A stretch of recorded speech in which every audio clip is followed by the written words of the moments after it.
Hi friends, customer இந்த ஸ்பீக்கரை வந்து சார்ஜ் ஏறலன்னு கொடுத்தாங்க. இது பார்த்தீங்கன்னா சார்ஜிங் போடுற அந்த பின்னு நல்லா தான் இருக்குது, ஆனால் வந்து சார்ஜிங் வந்து ஏறல. வாங்க இதை எப்படி சரி பண்ணுறதுன்னு பார்க்கலாம். இதில் பார்த்தீங்கன்னா இந்த டாப்பில் பட்டன் இருக்க சைடில் பார்த்தீங்கன்னா அந்த ஸ்டிக்கர் இருக்கும். அந்த ஸ்டிக்கரை வந்து உரித்து எடுத்துருங்க. உரித்து எடுத்து ஏதாவது ஒரு மெலிசா ஷீட்டில் அந்த மாதிரி ஒட்டி வச்சுக்கிங்க. அப்படின்னா தான் நம்ம வந்து அது திரும்ப வந்து எடுத்து அதிலே ஸ்பீக்கர்லேயே ஒட்டலாம். அது எடுத்த பிறகு பார்த்திங்கன்னா அதில் 2 ஸ்க்ரூ இருக்கும்.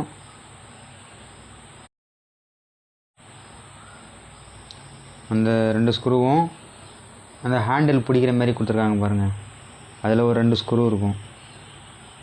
அதையும் கழட்டிக்கிங்க.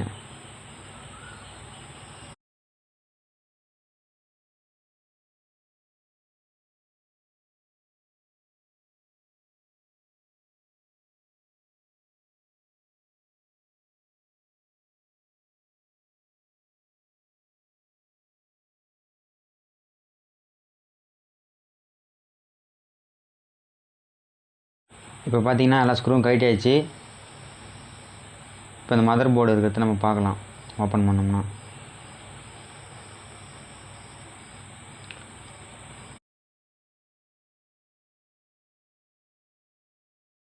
இதில் வந்து பார்த்திங்கன்னா இந்த தடிமனாக பிளாக்கில் ஒன்று ரெட்டில் ஒன்று வருது பார்த்திங்களா, அந்த ஒயர் பார்த்திங்கன்னா அது பேட்ரி ஒயரு. மெலிசா வர ஒயர் பார்த்திங்கன்னா அது வந்து speaker wire. Left side speaker, right side speaker, 2 speaker இருக்கும் உள்ளார, அதுக்கான ஒயரு.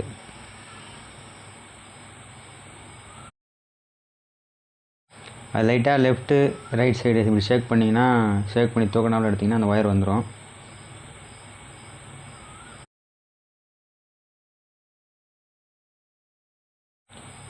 இப்போ பார்த்தீங்கன்னா சார்ஜர் ஒயர் கனெக்ட் பண்ணி சப்ளை வருதான்னு செக் பண்ணி பார்க்கணும். மல்டிமீட்டர் வச்சு செக் பண்ணி பார்த்தா ஈஸியாக கண்டுபிடிச்சிடலாம்.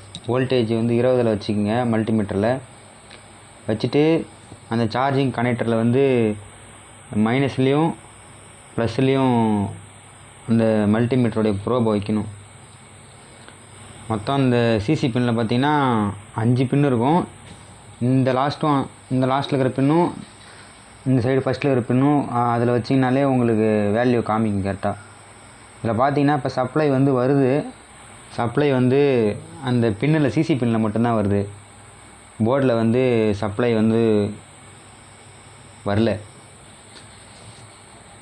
அது நம்ம சால்டரிங் பண்ணோம்னா சப்ளை கரெக்டாக போர்டுக்கு வரும், பேட்டரியும் சார்ஜ் ஏறும்.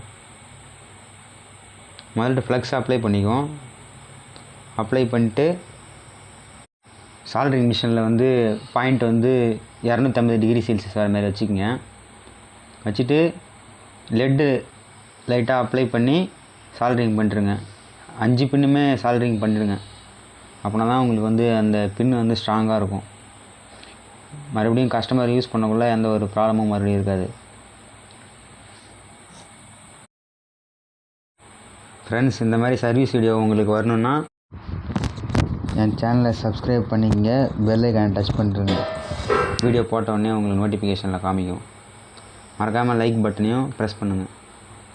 நீங்கள் பண்ணுற சப்ஸ்கிரைபும் லைக்கும் தான் நெக்ஸ்ட் வீடியோ போகிறதுக்கு எனக்கு மோட்டிவேஷனாக இருக்கும். இப்போ பார்த்தீங்கன்னா சால்டரிங் பண்ணியாச்சு. சால்டரிங் பண்ணாலும் அந்த ஃப்ளக்ஸ் அப்ளை பண்ண இடத்துல வந்து லைட்டாக ஐபிஐ யூஸ் பண்ணிக்கங்க. யூஸ் பண்ணி க்ளீன் பண்ணிவிட்டு லைட்டாக ஹீட் பண்ணிக்கங்க.